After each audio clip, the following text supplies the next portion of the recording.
l'extrême droite s'installe en France et les mouvements d'ultra-droite sont de plus en plus visibles dans les rues de France et de Navarre, avec de plus en plus d'actions violentes. On vous en a parlé dans une récente vidéo.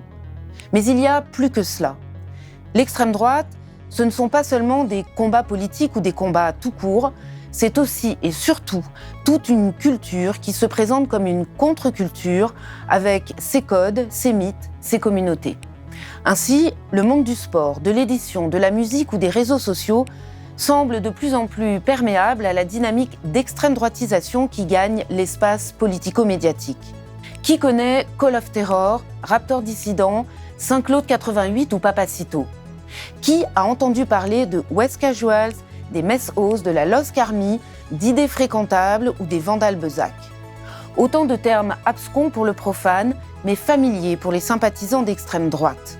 Au-delà de ces groupuscules, un véritable écosystème culturel militant au relent raciste et xénophobe est en plein essor en France. Il ne s'agit pas ici de globaliser ni de réduire ces secteurs culturels à ces relents, mais d'alerter sur une forme de guerre culturelle assumée, de plus en plus visible et lisible. À suivre donc dans ce programme de Blast, un tour d'horizon de cette infiltration culturelle inquiétante, une enquête signée Thierry Vincent. Notre tour d'horizon démarre dans les stades de foot où le hooliganisme à l'anglaise ou à l'italienne essaime dès les années 80 son virilisme, son goût pour la violence et la baston et sa haine de l'adversaire qui se transforme rapidement en haine de l'autre. C'est d'abord dans les travées du Parc des Princes et dans les rangs des supporters du PSG que le hooliganisme apparaît véritablement en France. C'est le chant, bordel, c'est le chant dans ce bordel, c'est le chant des supporters. Et c'est au tour d'un skinhead néo-nazi, le très violent Serge Ayoub, alias Batskin, pour son habileté à manier la batte de baseball, que se fédèrent les hooligans de la tribune Boulogne, de fait réservée aux Blancs. Est-ce qu'il n'est pas respectable que j'aille quelque part? Est-ce qu'on accusait le Front National de ne pas être respectable parce que Batskin y allait? Moi, je trouve que je suis respectable. Mais bien sûr que je vais parfois à des meetings du Front National et alors. Saluts nazis et croix celtiques qui sont alors monnaie courante, comme les bagarres avec la tribune rivale, celle d'Auteuil, populaire et bigarrée.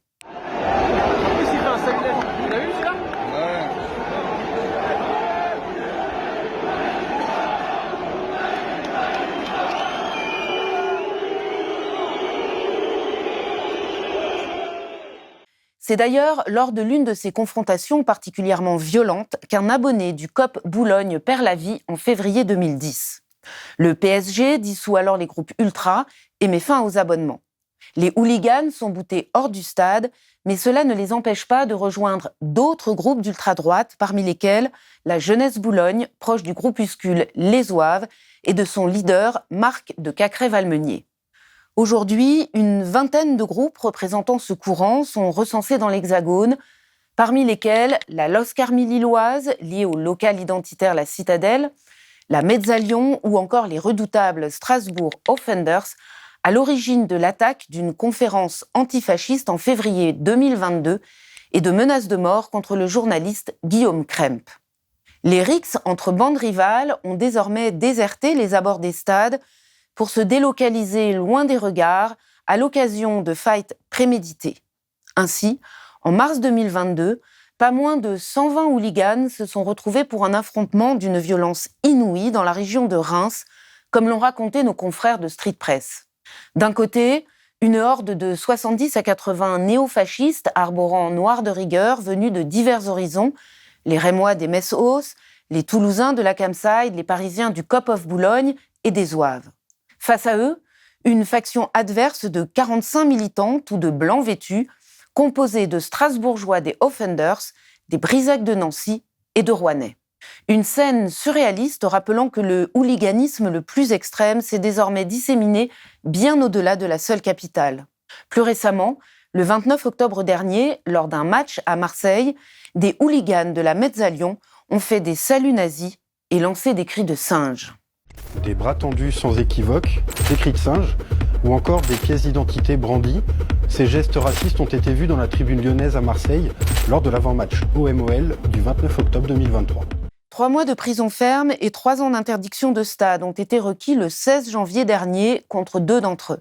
La scène musicale peut aussi parfois être utilisée comme un vecteur de diffusion privilégié des idées d'extrême droite via notamment certains groupes de métal.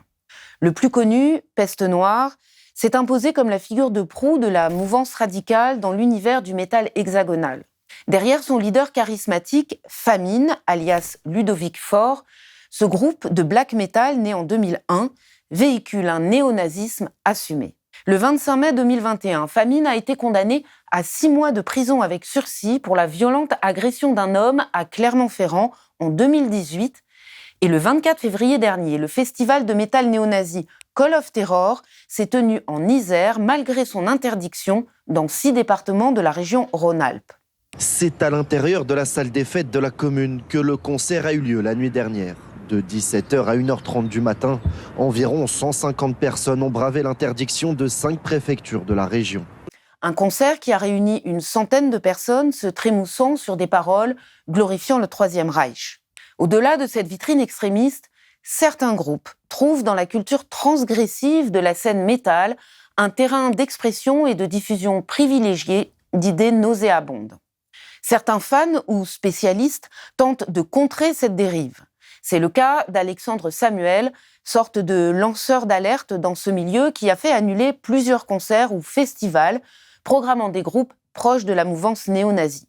Selon ce militant antifa que Thierry Vincent a rencontré, seuls 5% des groupes se revendiquent ouvertement des positions néo-nazies. Mais il estime aussi qu'un bon tiers des groupes qui utilisent tout un folklore douteux emprunté à l'imagerie néo-nazie forment une zone grise tolérée par les fans au nom d'un prétendu droit à la provocation. Ce phénomène trouve sa source dans l'histoire même de ce courant musical aux accents anticléricaux. Né dans les années 90 en Norvège, aux réactions aux religions en général, ce courant musical cultive ainsi volontiers paganisme ou satanisme, mais certains groupes dérivent vers l'islamophobie et l'antisémitisme. Même si le black metal reste un genre mineur en France, et même si les dérives sont minoritaires, des groupes d'extrême droite, flirtant parfois avec le néonazisme, comme Seigneur Volant, Blessed in Seed, Adominez et Baise Ma Hache, connaissent un relatif succès dans l'Hexagone. À cette mouvance métalleuse s'ajoute celle du riff, rock identitaire français, et du rack, rock against communisme, apparu dans les années 80 et qui connaissent aujourd'hui un certain renouveau avec des groupes comme In Memoriam, Franc-Tireur Patriote ou Cœur Vaillant, qui vantent les anti-républicains vendéens et les Croix de Feu. Un groupe de Versaillais catho-tradi violent, Octorum, organise des concerts de ces groupes comme celui de In Memoriam le 18 juin 2022 à Versailles. Sur cette scène musicale rock, il existe des porosités avec des groupes alternatifs se disant apolitiques comme La Souris Déglinguée, groupe phare des années 80 dont In Memoriam avait fait la première partie lors d'un concert à Fréjus en 2015. Autre terreau fertile pour la propagation des messages racistes, l'univers virtuel des jeux vidéo et ses incontournables forums. Sur jeuxvideo.com ou Ave Noël, les modérateurs sont quasi inexistants. Les trolls d'extrême droite y trouvent un terrain d'expression et opèrent à grande échelle. Ces messages provocateurs visant à créer la polémique jouent avec les codes potaches de la culture geek. Ils distillent leur fiel xénophobe auprès d'un public jeune, réceptif au complotisme. Beaucoup de jeux vidéo exaltent la violence, le virilisme et le culte de la force. Dans une série d'articles parus dans Le Monde en avril 2017 et intitulée « Dans la galaxie des trolls d'extrême droite », les journalistes repèrent une poignée de trolls proches du Front National. 6% de ces participants sont responsables de près de la moitié des messages. Une dizaine d'entre eux postent 66 fois plus que la moyenne des internautes et les vidéos de Florian Philippot, alors numéro 2 du parti, y sont largement relayées. Dans cette sphère des jeux vidéo, un groupe d'influenceurs sous pseudonyme émerge. L'un des pionniers se fait appeler Raptor Dissident, également connu sous le nom d'Ismaël Ouslimani. Anciennement affilié à Alain Soral, il crée sa chaîne YouTube en février 2015, adoptant un ton polémique et humoristique pour exprimer sa haine envers les Juifs, la gauche, l'islam et ce que les internautes appellent les SJW, Social Justice Warriors, c'est-à-dire essentiellement les féministes et les militants de gauche. Aujourd'hui, comme d'habitude, le programme est chargé, très chargé, encore plus chargé qu'un athlète trans aux Jeux Olympiques. On va voir ça tout de suite. Je suis le Raptor, c'est parti pour Raptor News. Sa chaîne compte désormais plus de 700 000 abonnés. D'autres blogueurs se revendiquant de l'humour et de l'esprit de Groland ou du Petit Journal émergent dans la génération des 20-35 ans. Parmi eux, Papacito, à la fois humoriste, provocateur et polémiste fasciste, soutenant ouvertement Éric Zemmour et défendant la revitalisation de l'homme occidental. Voilà, on va parler franchement. Le Pen l'a dit, ce qu'ils font en France, c'est pas des usines de je sais pas quoi, c'est des usines à couilles. C'était Chirac, ça. C'était Chirac ? Ah ouais ? C'était Chirac. Je pensais que c'était Le À Pen. vérifier, mais je crois que c'était Chirac. D'accord, peu importe. C'est une vérité. Sa chaîne ayant atteint plus de 200 000 abonnés avec des vidéos dépassant les 2 millions de vues, a été supprimée par YouTube en juin 2023 pour harcèlement et cyberintimidation. Papacito s'est fait connaître notamment pour une vidéo simulant l'exécution d'un militant de la France insoumise, sans suite judiciaire pour la plainte déposée par Jean-Luc Mélenchon. Des plaintes ont également été déposées contre l'ex-youtubeur après la publication de 2 vidéos ciblant le maire de Montjoie dans le Tarn-et-Garonne. Papacito, de son vrai nom Hugo Gil Jiménez, a comparu le 28 février dernier devant le tribunal correctionnel de Paris. Il a finalement été condamné vendredi 26 avril à 5 000 € d'amende pour injures homophobes et incitation à la violence. Des figures telles que Papacito et le Raptor dissident utilisent la culture du LOL, Laughing Out Loud, comme façade. Un autre thème récurrent parmi ces militants d'extrême droite 2.0 est l'anti-boboïsme. Baptiste Marchais, un exemple emblématique, se présente comme une caricature de Monsieur Muscle, développant des discours provocateurs, appréciés pour leur démagogie, qui, bien que n'ayant pas l'apparence typique d'une rhétorique d'extrême droite, résonnent auprès d'un large public. Un petit mot à propos de ce qui s'est passé à Romans-sur-Isère. Les gars, la centaine de mecs qui ont voulu rentrer dans la cité, félicitations à eux. Vraiment, bravo.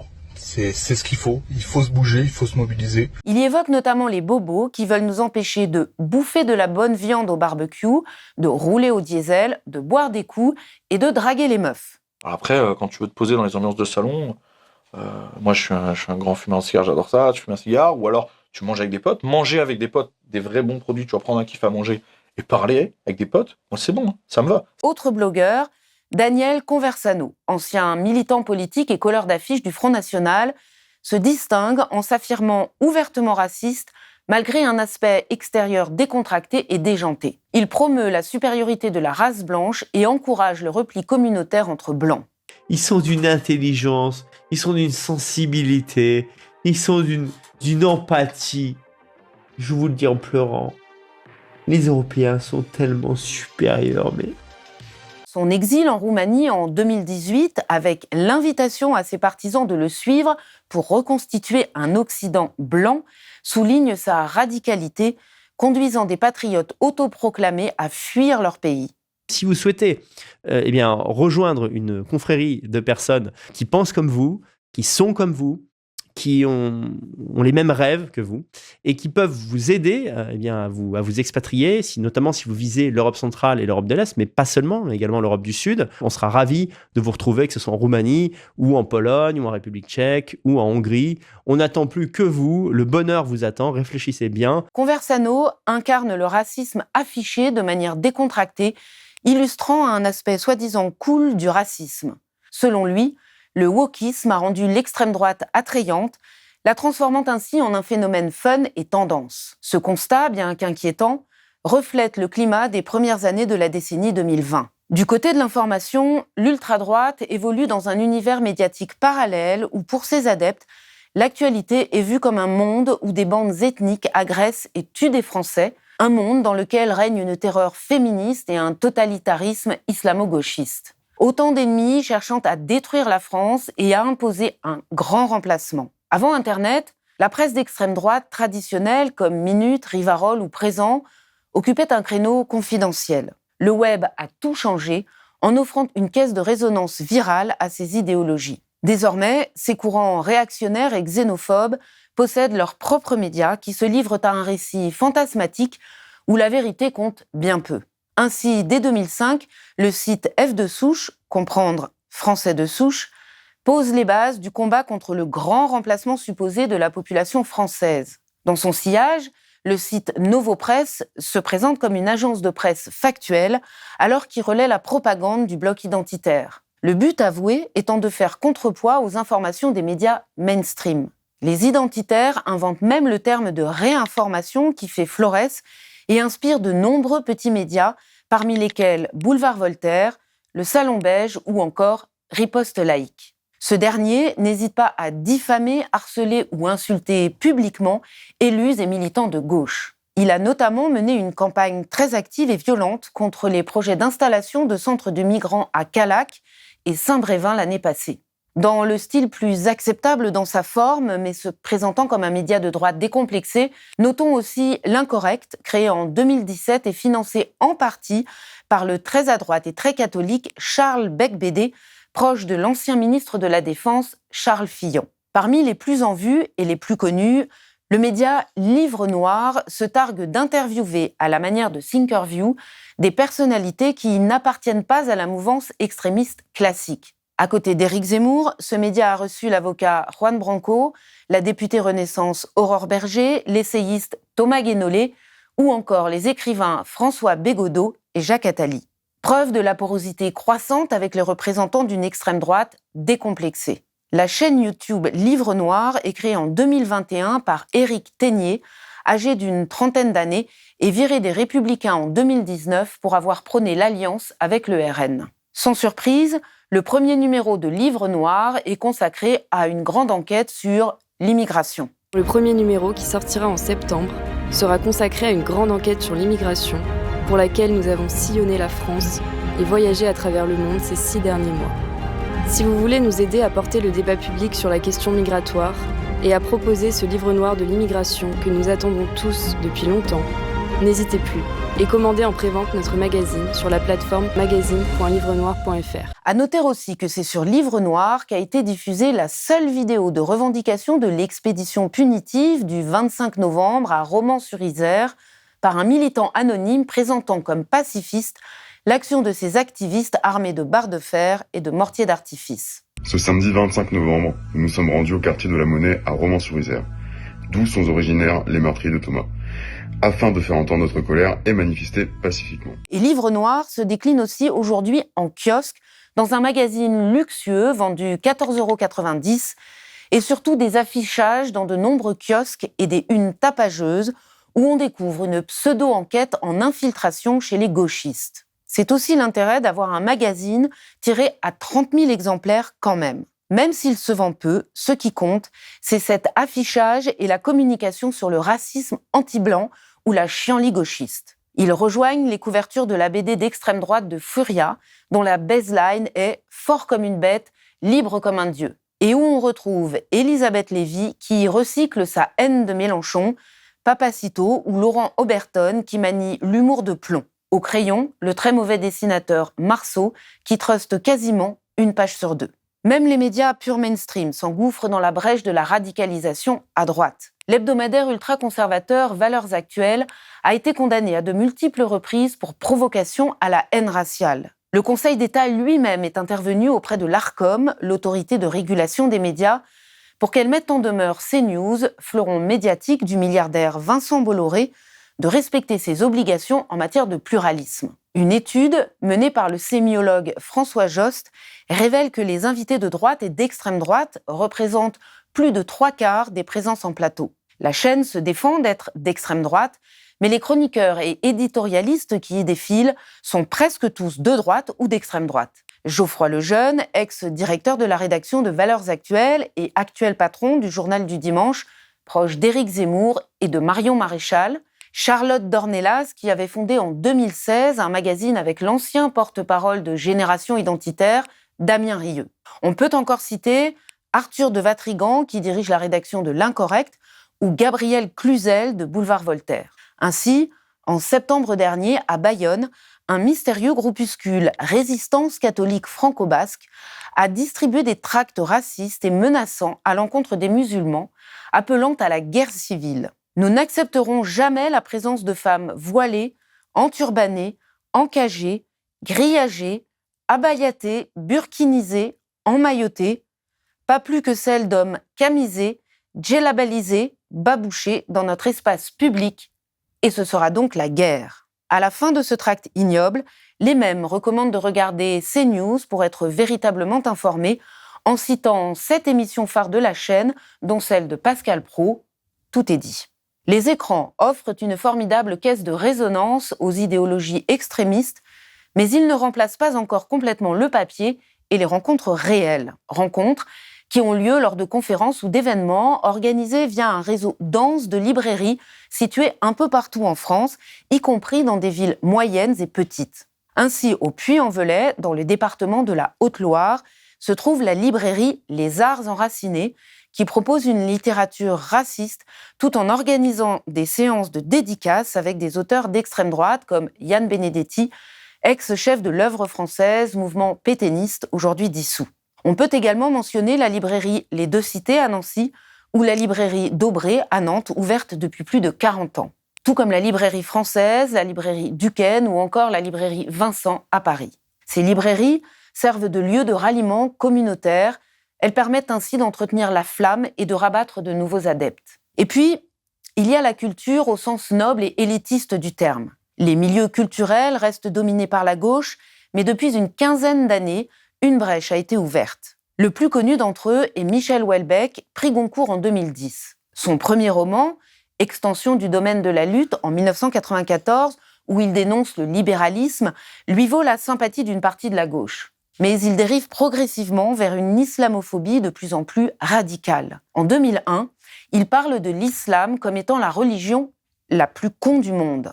Il s'enfonce de plus en plus dans la surenchère identitaire et devient progressivement la coqueluche et une des cautions intellectuelles et culturelles de l'extrême droite. La prétendue subversion migratoire devient chez lui une véritable obsession. En 2010, il a été décoré de la Légion d'honneur par Emmanuel Macron. Sa radicalisation se poursuit par la suite. En 2022, dans un entretien avec Michel Onfray, il déclare « Le grand remplacement, ce n'est pas une théorie, c'est un fait ». Et il ajoute ses propos emplis de haine raciste « Le souhait de la population française de souche, comme on dit, ce n'est pas que les musulmans s'assimilent, mais qu'ils cessent de les voler et de les agresser.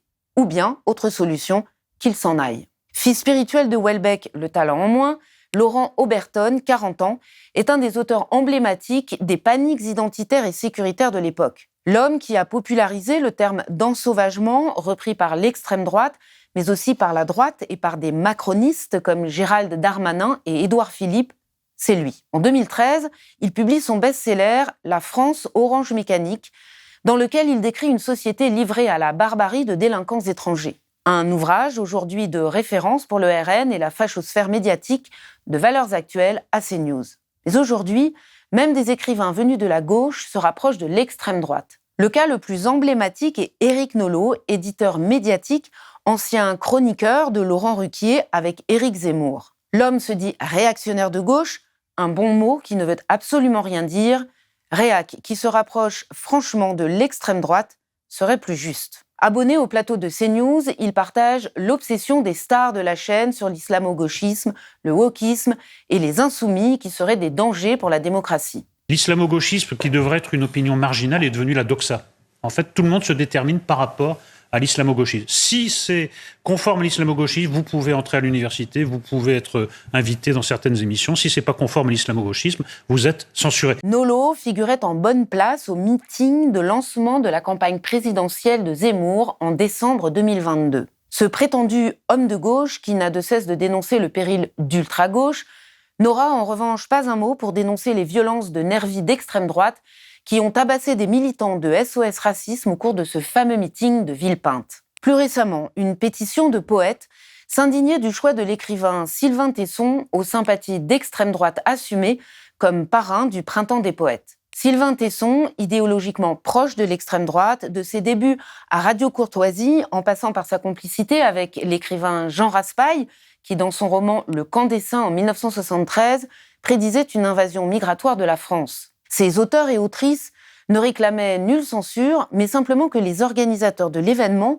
reviennent sur ce choix. L'extrême droite, la droite et les macronistes, à l'unisson, ont hurlé à la censure et au totalitarisme. L'occasion pour le journaliste indépendant François Krug de rappeler dans Les Inrecuptibles que la guerre culturelle est au centre de la stratégie de l'extrême droite. Une stratégie qui se révèle encore dans la très récente arrivée de Lise Boel, l'éditrice historique d'Éric Zemmour, à la tête des éditions Fayard du groupe Hachette, propriété de Vincent Bolloré. Fayard, éditeur de Bourdieu, Solzhenitsyn ou Garcia Marquez, sera désormais dirigé par celle qui édite notamment Philippe de Villiers et aurait aussi obtenu le manuscrit du premier livre du président du Rassemblement national, Jordan Bardella, selon une dépêche de l'AFP. Isabelle Saporta, l'actuelle PDG des éditions Fayard, en désaccord avec la récupération de la marque au profit d'une éditrice très marquée à droite, a finalement été virée le 16 avril dernier. Les professionnels de l'édition craignent de voir une déclinaison de CNews dans le secteur du livre. Jamais jusqu'alors, l'extrême droite n'avait pris la tête d'une maison d'édition généraliste aussi prestigieuse, mais elle avait déjà mis un pied dans ce secteur par le biais de plus petites maisons d'édition indépendantes. Ce furent d'abord les éditions Ring, créées en 2012, avec comme directeur littéraire l'ancien éditeur de Michel Houellebecq. Cette maison, d'abord spécialisée dans les faits divers, a édité des auteurs aussi divers que les journalistes Dominique Rizet, Frédéric Lantieri, Zineb El Radzaoui, l'autoproclamé criminologue Stéphane Bourgoin ou encore le compositeur Jimmy Page, mais aussi et surtout des auteurs emblématiques de l'extrême droite comme Laurent Oberton et le youtubeur Papacito. Ring a fermé en 2021, mais une autre maison a pris le relais, Magnus, fondée par l'ancienne directrice éditoriale de Ring et qui édite Oberton et Papacito. Cet entrisme d'extrême droite ose même aujourd'hui s'attaquer à un bastion culturel de la gauche, le cinéma. La tribune de soutien à Gérard Depardieu, signée par 50 personnalités de la culture, apparaît de plus en plus comme une opération séduction sans précédent de l'extrême droite vers les milieux du théâtre et du cinéma. Une tribune de quelques 50 personnalités, vous les avez citées, du monde de la culture, Nathalie Baye, Carole Bouquet, Carla Bruni, Jacques Dutronc, qui disent « Nous ne pouvons plus rester muets face au lynchage qui s'abat sur lui, face au torrent de haine ». Au mépris de la présomption d'innocence, et selon eux, c'est parce que c'est un monstre du cinéma, un monstre sacré du cinéma, et c'est pour ça qu'il y aurait aucune présomption d'innocence et qu'il y aurait un tel flot de haine. Une initiative d'un comédien de 32 ans, Yanis Eziadi, un Zemmourien qui flirte avec la théorie du grand remplacement. Proche de Sarah Knafo, la compagne d'Éric Zemmour, Yanis Eziadi était de la réception privée le 27 mars 2022 à l'issue de son meeting final de campagne. Bien que se défendant d'être d'extrême droite, il s'est fait remarquer par un reportage à Nangis, en Seine-et-Marne, dans le journal ultra-réactionnaire Causeur, consacré aux Français de souche, culturellement menacés par un islam d'atmosphère qui les étouffe. Il a par ailleurs pris la défense de l'écrivain pédophile Gabriel Matzneff, toujours au nom de la présomption d'innocence et contre le lynchage médiatique. Les propos tenus par M. Eziadi sur BFM TV le 26 décembre dépassent largement la simple solidarité avec Depardieu pour dériver vers un masculinisme d'atmosphère, pour reprendre le terme fourre-tout à la mode. Je le dis, il y a un climat de terreur qui s'est installé. Je le terreur, dis, c'est-à-dire parce que les mots sont forts. Oui, bien sûr, mais les hommes ont peur. Peur de quoi ? Ont peur d'avoir des plaintes contre eux, quand bien même ils n'auraient rien fait. Après avoir appris la proximité de l'initiateur de la tribune avec l'extrême droite, plusieurs personnalités ont décidé de retirer leur soutien, notamment Pierre Richard, Carole Bouquet et Nadine Trintignant. Parmi les défenseurs de Depardieu, un écrivain célèbre, réalisateur du film en Corée du Nord où la star sexualise une gamine de 10-11 ans, Yann Moix. Depuis cette affaire, celui-ci est devenu un emblème pour l'extrême droite sur le créneau de l'antiféminisme. L'homme avait déjà choqué en 2019 en affirmant ne pas aimer les femmes de 50 ans et préférer les corps de petites jeunettes de 25 ans. Moix est régulièrement invité sur les plateaux de CNews et ne semble pas gêné par la présence à ses côtés de chroniqueurs d'extrême droite. Sur le plateau d'Hanouna, juste après le 7 octobre, Yann Moix a fustigé l'antisémitisme de LFI qui relèverait, selon lui, quasiment du néonazisme. LFI aura des comptes à rendre parce qu'on n'est pas là dans l'extrême gauche, on est dans quelque chose qui, si ce n'est du cryptofascisme, est quasiment du néonazisme, mais à l'extrême gauche. Eu égard à son passé, Yann Moix est cependant bien mal placé pour donner des leçons sur ce terrain-là. Yann Moix, en 2000, à l'âge de 21 ans, dessine des caricatures antisémites dans un fanzine étudiant au nom évocateur ou Shoah Ya, un jeu de mots pas drôle du tout avec Shoah. Aujourd'hui, il ne tarit pas d'éloges sur son ami Bernard-Henri Lévy, pourtant qualifié dans Ou Shoah Ya de philosophe coprophage et sodomite sioniste au nez long, dont le crâne n'a pas été rasé par les amis d'Adolphe. Âme sensible, s'abstenir. Face à ce déferlement de haine et de fake news, nous avons essayé d'être factuels dans ce panorama un rien flippant. Le communiste italien Gramsci doit se retourner dans sa tombe. Un siècle après, c'est l'extrême droite qui applique avec succès sa théorie selon laquelle la victoire culturelle précède la victoire politique. L'extrême droite n'a pas encore gagné la première, mais progresse de façon spectaculaire. Quant à la deuxième, elle espère l'obtenir en 2027, à l'élection présidentielle.